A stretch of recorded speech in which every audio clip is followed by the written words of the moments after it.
Hello, my wolves and witches. Welcome to the Luna Wolf Woods of Wisdom. And I am back again with day 15 of Ethony's Vlog Challenge. And for those of you who are new, please hit subscribe. Those of you who come back, thanks for joining me. Nice to have you all here. And day 15, we're halfway through, is all about what self-care practices do you use related to tarot. So, first of all, I'll get into what kind of practices I use to cleanse and charge my tarot. But also, I would say that in order to enhance my intuition, I think it's important to practice meditation on a daily basis. Which helps me to get in touch with myself, but also gets me more in touch with my intuition and the third eye and my spirituality and my spirit guides. And that in turn helps my intuition, which helps me to give better tarot readings for myself and also for others. So that's a very important practice. And I also practice walking meditation. So when I walk my dog twice a day in the morning and night, I practice a walking meditation where I'm focusing on my breath and I'm focusing on keeping myself in the here and now and focusing on the nature around me instead of getting lost in my thoughts. So that's like a active walking meditation that anyone can do, just to keep yourself more in the here and now. And for me, I think that's something that really makes a big difference, because I'm the type of person that gets lost in my thoughts, and so that really helps. So as well, when you're walking outdoors, it helps to ground you and center you. And so that helps as well with your tarot practice, because as you know, with tarot, you're kind of lost in the clouds, and sometimes you need to ground yourself and you need to center. And because I'm an INFJ, I am an introvert, so I need to have time each day where I can spend time on my own, and that helps me to recharge and to feel relaxed and rested and refreshed. So like extroverts get their energy by being with other people. I'm the reverse, so I feel more energized by solitude and being on my own. So that doesn't mean I'm not social. I like to socialize with other people, but for me, I need to keep a balance. And what else? So in terms of cleansing my deck, I like to use a Selenite wand like this. And now I also have ones like this that are heart-shaped or circular shaped that I can just rest on top of the deck when I'm not using it. Or you can put them in your tarot pouch when not in use, so that it's with your tarot cards, and it keeps it cleansed and wards off any negative energy as well. Now, another way you can use the Selenite wand is if you have a tarot deck and you want to cleanse it, you could take each card and just put it over each card and do one at a time, and that will cleanse your deck. In terms of cleansing, now another way I cleanse is with white sage. And you don't have to stick to sage, you can use other things as well. You could even burn incense. They have sage incense or any sort of incense you can burn, and then you can just wave the card over the smoke of the incense, and that will cleanse it. But if you do get incense, white sage is very good for that purpose. So you can get these at any metaphysical shop. And so that's an example there. It's all wrapped up in a cord. And once I've burned it with the sage, Then I also take a Palo Alto stick to charge it. So this is Palo Alto. They also come in tiny little, almost like beads, small little grains of Palo Alto, or you could get the sticks, which work quite well. I prefer the sticks. They seem to burn better than the tiny little beads.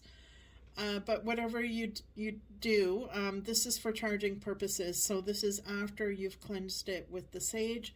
Then you take the Palo Alto stick with the smoke, and you can just do each card, or you could just do the entire deck and just, pass the deck over the smoke. Make sure that it's not actually burning when you do this. You just need to have the smoke. It doesn't have to actually be lit on fire at the time that you're passing the deck over it, because you don't want your deck to catch fire, of course. Now, another way I do it as well is if you use incense. I've got this little, let me see if I can make room here. So I've got this little abalone shell, and I filled it with sand, and then I took a incense stick here, and I just passed it through the hole of this incense holder. It's just a wooden incense holder with a tiny little hole in the middle. So I put the edge of the incense stick in there. That helps to hold it upright. And then this little shell has tiny little holes for incense. So I'm going to stick that end in there, and I'm going to balance it, and then tilt it at the right angle so that when it is on fire and smoking, the smoke is going to drop into the abalone shell instead of going all over the place. So that's important, that you don't want to make a huge mess. And then once you've got your incense burning, then you can just pass the card through the smoke to cleanse it, and that works quite well as well. And you can also use this shell for burning the Palo Alto, or for burning the white sage. It works quite well. So that's how I cleanse and charge my tarot decks. And sometimes, depending on how much time I have when I'm practicing the tarot for myself, I like to set the mood. So I like to burn some incense and to get that scent going. So I've got this, these are little cones of incense, and they come in this pack here. So these ones are white sage. So this is also another way to cleanse your deck if you want to burn incense with the cones, or you can just use this, or whatever scent you choose. They come in all sorts of different scents that you can get, and it just helps to create a nice atmosphere with a very pleasing smell, and to get in that zone if you're using tarot, or even just for meditation. I find it's really nice to have this going when you're meditating. And if you are burning the incense cones, what I do is I have an actual scent diffuser. It's an oil diffuser, and I plug it in, and it's got like a tiny little, a small glass shelf on the top of it. And what I do is I take some of these oil scents that you can get these at a pharmacy or a metaphysical shop. So these are by Aroma Force, and they come in all sorts of different scents. And I just put a few drops in the top of the oil diffuser, and then I'll put this little cone of the white sage or whatever scent you want on top, and it really creates a really nice smell. It's almost like you've got a scented candle going. It's really, really nice, and it lasts a long time. So like this one here is wintergreen. They've got cinnamon, lemon, I've got pine, balsam, fir, rosehip, orange, and ginger, lavender, patchouli. They've got peppermint, juniper. What else? I've got peaceful night, so that helps you to relax. And that's cinnamon. And balsam fir. So I've got all sorts of scents, and I find it really helps to relax and to ease your stress and to keep you in the here and now, which is of course important for getting in touch with your intuition and being able to read the tarot better and getting in touch with your spirit guides. Anything that keeps you in the here and now and stress free, so that you can focus on your intuition and your intuitive hits that are coming down. And so once I've got my deck cleansed and charged, I also find that crystals help when I'm reading tarot. So I've got some small round crystals here that I keep on the side. So I've got this white and green and blue, and I find, I can't remember what the names of these things are right now. I'll find out and I'll put it in the description box, but these crystals are meant to enhance your intuition and your psychic abilities. So I find these help just to keep them in my hands and to hold them when I'm doing the tarot.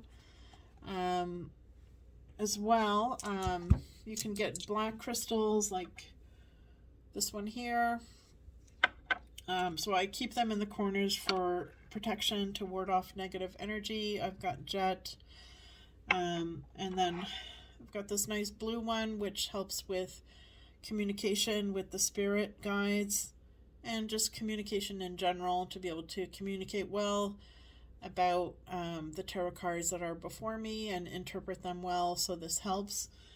And then I've got my rose quartz sphere here that's always on my table, and I've got a clear quartz.